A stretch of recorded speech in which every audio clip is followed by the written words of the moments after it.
after winning 64 games in the regular season en route to raising banner number 18. The Boston Celtics have the highest win total at 58.5. Now, on the flip side, the Nets have a win total of 19.5, which is pretty jarring, Joe. So let's take a look at some of the win totals. We're going to do, are they too high, too low, just right? Okay. We're going to start off with the Boston Celtics. The number is 58.5. That number is too high. This is the highest number for a defending champion since the 2018-2019 Golden State Warriors, who had Kevin Durant, so you can understand why. Let's take a look at defending champions. Let's go back, let's do a quick research. Last 7 years, all right? Defending champs on their win total, 5 unders, 1 over, 1 COVID-shortened season. That was for the Toronto Raptors. Why is it so hard to go over your win total coming off a championship season? Well, number one, you're tired. You just played into mid to late June while everyone else is off. Fair. And on top of that, it's a high number because you just won a championship and the Celtics are bringing back all their players. This is a team that's played in the conference championship or later 4 of the last 5 years. I'm not going to be the least bit surprised if they start slow. I bet the under there.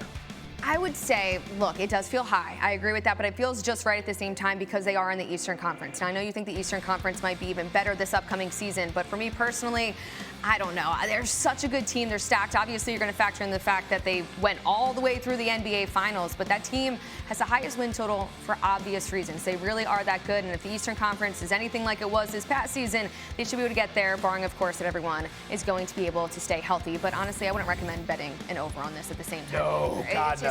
It's not something you'd want to really participate in. So Porzingis going to stay healthy. Tatum's playing in the Olympics. Derek White's playing in the Olympics. These guys aren't getting a whole lot of rest. They were a very healthy team last year outside of Porzingis. Yeah. I worry about that moving forward. All right, well, let's go to the Knicks. Their win total is 53.5.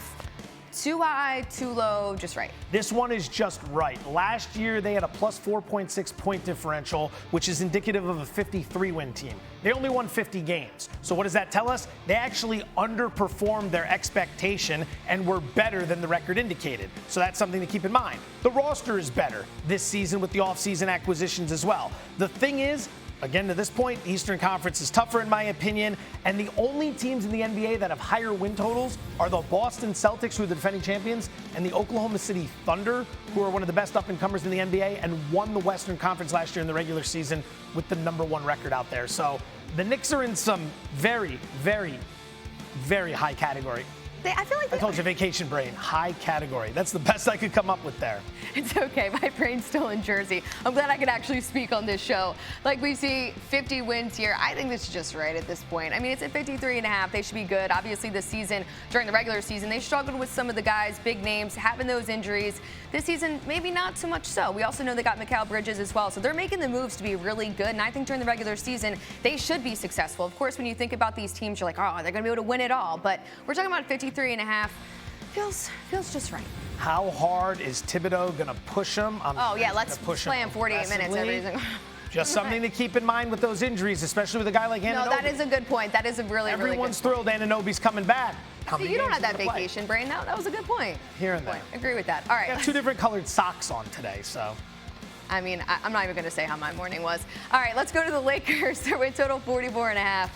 Too high, too low, just right. This is too high as well. So they won 47 games last year. You might think, 44.5, we can get there again. Keep in mind, plus 0.6 was the point differential after 82 games. That's indicative of a 42-win team. So they actually exceeded expectation a little bit last year, so some regression could be on the horizon. Keep this in mind. Anthony Davis played 76 of 82 games. That's a career high. Do you really expect that to happen again? LeBron James played 71 of 82 games last year. That's the most since 2017-2018. Do you expect that to happen again this year?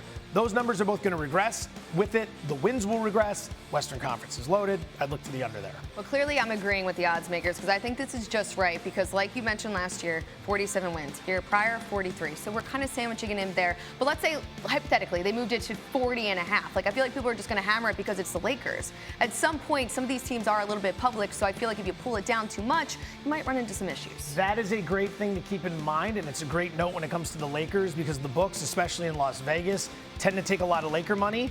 There's no NBA team in Las Vegas, so a lot of people there root for the Lakers, so they like to bet the Lakers. And that's something that before legalization occurred, Vegas dealt with this all the time. They would take a lot of money on the California teams because people would cross the border to make their bets. Niners fans would come across the border, Dodger fans would come across the border. So sometimes that's baked into the price. You can find a little bit of value on the under. And also, I mean, look at us. It's July, right? And we're talking about the Lakers. Yeah, So, I mean, I need to know right now whether or not the Lakers are going to win the championship. Wanna try to boast at what I look like. Think I'm gonna try to wear, I pull up long range. Jimmy with the heat, I'm on fire. It's NBA on the ESPN.